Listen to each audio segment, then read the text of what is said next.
রাসূলুল্লাহ সাল্লাল্লাহু আলাইহি ওয়াসাল্লাম যখন তায়েফের ময়দানে তায়েফবাসীদেরকে ইসলামের দাওয়াত দিতে গিয়েছিলেন, যাওয়ার পরে তায়েফের মানুষরা তো ইসলাম কবুল করেই নাই, বরং রাসূলুল্লাহ সাল্লাল্লাহু আলাইহি ওয়াসাল্লামের পিছনে দুষ্ট বালকদেরকে লাগায়া দিছিল।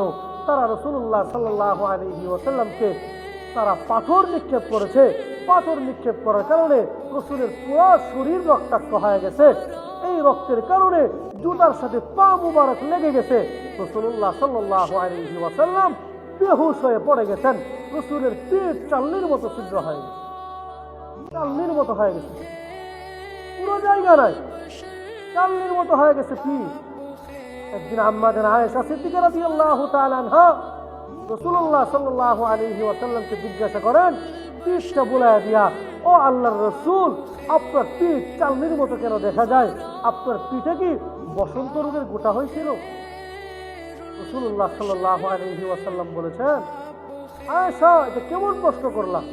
যে শরীরে মশা মাছি বসা পর্যন্ত হারাম, এই শরীর থেকে মিশকা আম্বরের ঘ্রাণ বের হয়, যার প্রস্রাব পায়খানা মাটির উপরে সামান্য সেকেন্ডও থাকে না, মাটি নিজে গ্রাস করে নেয়, তার শরীরে বসন্ত রোগের গোটা হবে?